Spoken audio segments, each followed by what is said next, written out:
এমনি করে রেস্ট নিয়ে নিয়েই হেঁটে বাজারে যাব, তবুও টোটোতে চাপবো না। টোটোতে চাপলেই 10 টাকা ভাড়া দিতে হবে। কে দেবে 10 টাকা ভাড়া? ওই 10 টাকা ভাড়া বাঁচিয়ে বাঁচিয়ে ভাবছি একটা ফ্ল্যাট কিনবো। হেঁটে হেঁটে গেলে শরীরটাও ভালো থাকবে, আবার টাকাটাও বাঁচবে। আরে গজা, কোথায় যাচ্ছিস এই সময়? এই একটু বাজারে যাচ্ছি ভাই। কেন এই অসময়ে বাজারে যাচ্ছিস কেন? ওই একটু দোকানদানি করতে যাচ্ছি। তা তুই এখানে বসে বসে কি করছিস? আমিও বাজারেই যাচ্ছিলাম, হেঁটে হেঁটে হাঁপিয়ে গেছি তো, তাই একটু রেস্ট নিচ্ছি। জানিস তো বন্ধু, বাজারে না গেলে আমার আবার একটু ভালোই লাগে না। বাঁচবো আর কদিন, মরবো যখন একটু খেয়েই মরি। আমারও সেই একই কথা। কিছু কিছু মানুষ আছে, তারা এত কিপটে যে বছরে একবারও বাজারই করে না। আমি কিন্তু তেমন না, আমি মাসে একবার বাজার করবই করব, তাতে যা হয় হবে।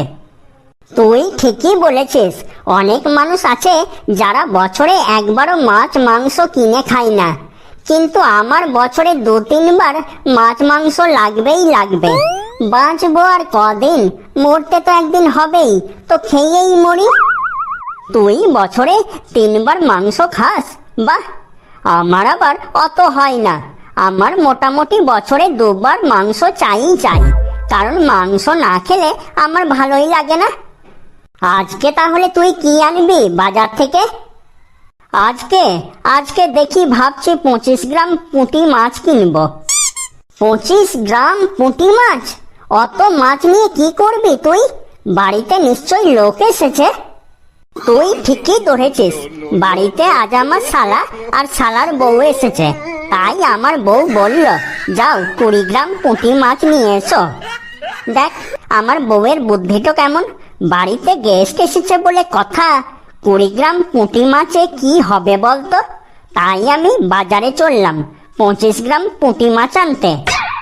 তোর বউ তোকে পুঁটি মাছ আনতে বললো, আর তুই অমনি ড্যাং ড্যাং করে চললি বাজার করতে?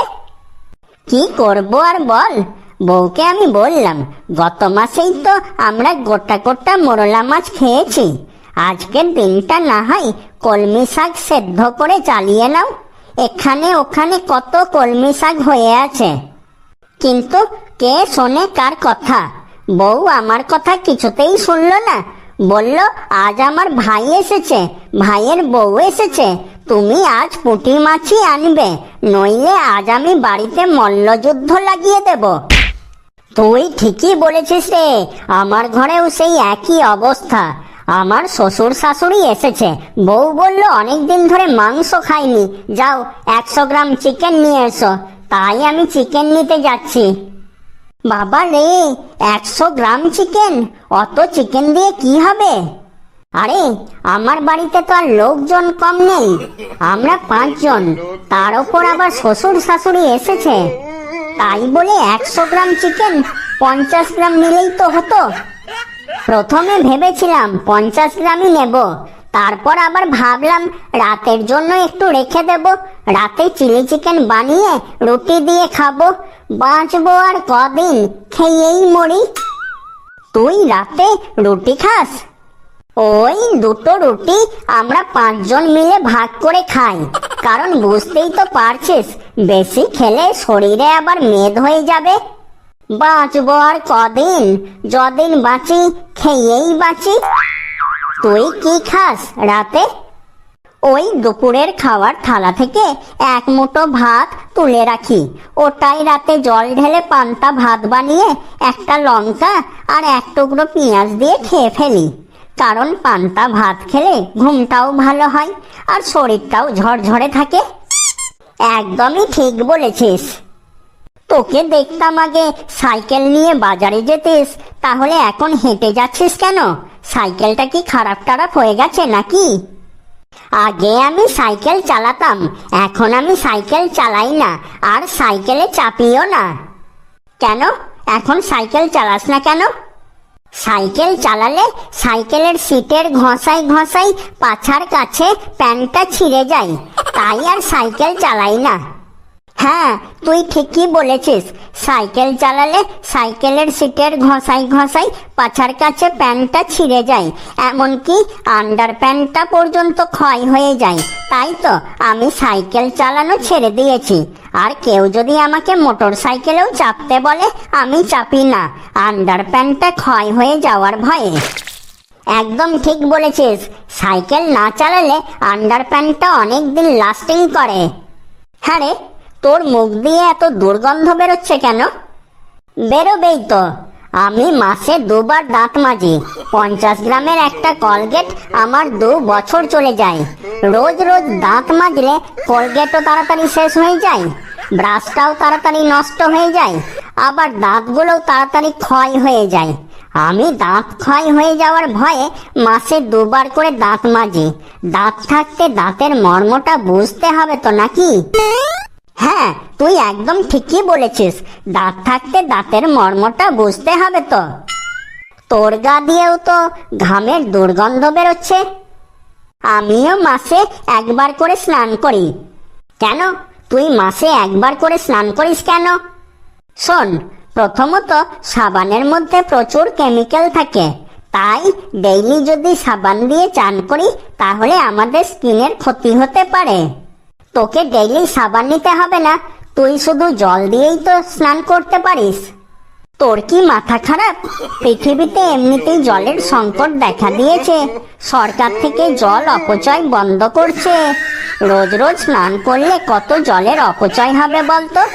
জলের অপচয় বন্ধ করার জন্যই তো আমি মাসে 1 বার স্নান করি। ঠিকই বলেছিস, জলের যা ক্রাইসিস, আমিও ভাবছি এবার থেকে মাসে 1 বারই চান করব। তাতে সাবানও বাঁচবে, জলও বাঁচবে, আবার গামছাটাও ক্ষয় কম হবে। গা মুছলে তো গামছাটাও তাড়াতাড়ি ক্ষয় হয়ে যায়, তাই না? কিন্তু একটা কথা জিজ্ঞেস করছি তোকে। কি কথা? বলে ফেল। তোকে যখনই দেখি তখনই তুই খালি গায়ে ন্যাড়া হয়ে থাকিস কেন বলতো? দেখ বন্ধু, খালি গায়ে থাকলে তোর জামা কাপড় কেনার খরচাটা বেঁচে যায়। 2-1 কানা নতুন জামা আছে, বাইরে কোথাও গেলে ওটা পরে যায়, আবার এসে রোদে শুকিয়ে আলমারিতে তুলে রাখি। এতে করে জামা কাপড়ের খরচাটা কত কমে যায় বলতো? কতদিন আর বাঁচবো, খেয়ে পড়েই মরি।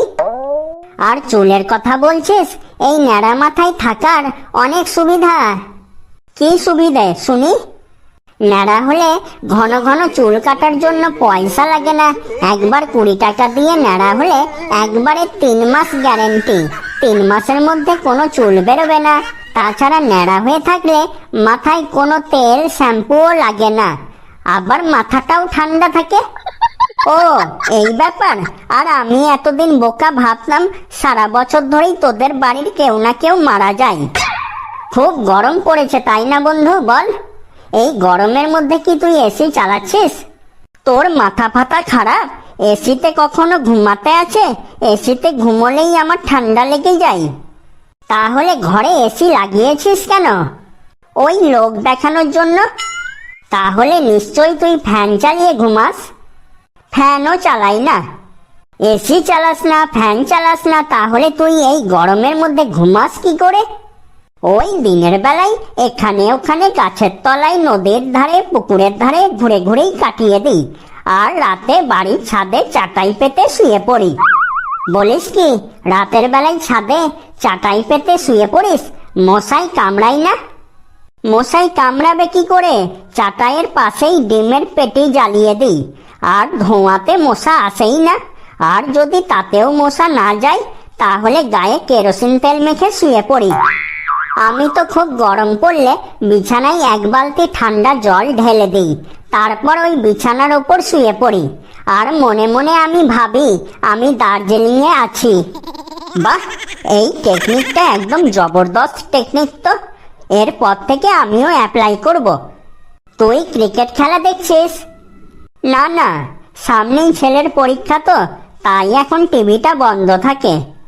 ছেলের পরীক্ষা? তার মানে তোর আবার ছেলে হলো কবে?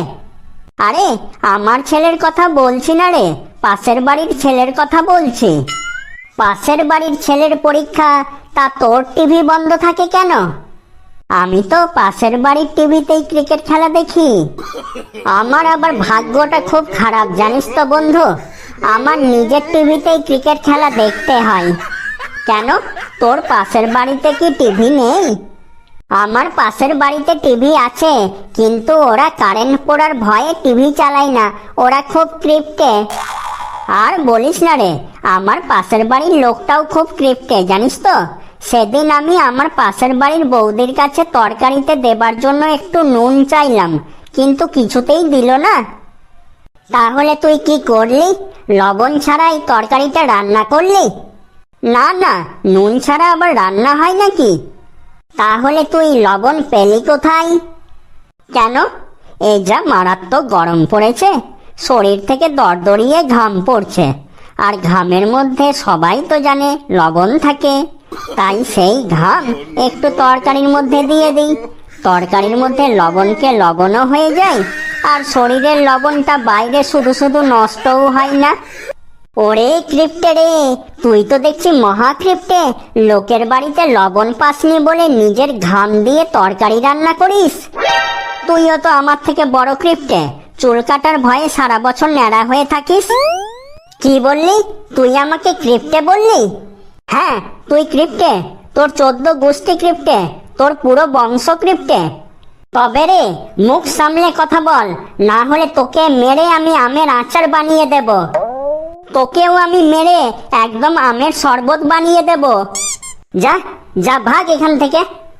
তুই তুই ভাগ এখান থেকে। আমাকে এক্ষুনি বাজার যেতে হবে, না হলে তোকে দেখিয়ে দিতাম কে কিপ্টে আর কে কিপ্টে নয়। যা যা, বিছানায় এক বালতি জল ঢেলে শুয়ে পড় গা। যা যা, তুইও নিজের টিভিটা বন্ধ করে পাশের বাড়িতে টিভি দেখ যা। কত সাত করে পুঁটি মাছ আনতে বাজারে যাচ্ছিলাম, কোথা থেকে একটা কিপ্টের সাথে দেখা হয়ে পুরো মুডটাই নষ্ট হয়ে গেল। এইসব কিপ্টেগুলো জীবনে কি করবে কে জানে। বন্ধুরা, আজকে তোমাদের ভিডিওটা কেমন লাগলো? যদি ভিডিওটা ভালো লেগে থাকে তাহলে ভিডিওটা লাইক আর শেয়ার করতে কিন্তু ভুলো না। আর ভিডিওর কোন অংশটা তোমাদের খুব ভালো লাগলো সেটা কিন্তু কমেন্ট করে জানিও। আরও এরকম মজার মজার ভিডিও দেখতে কার্টুন নেট বাংলাকে সাবস্ক্রাইব করে আমাদের পাশেই থেকো। ঠিক আছে, আজ তবে আসি। Tata, bye bye.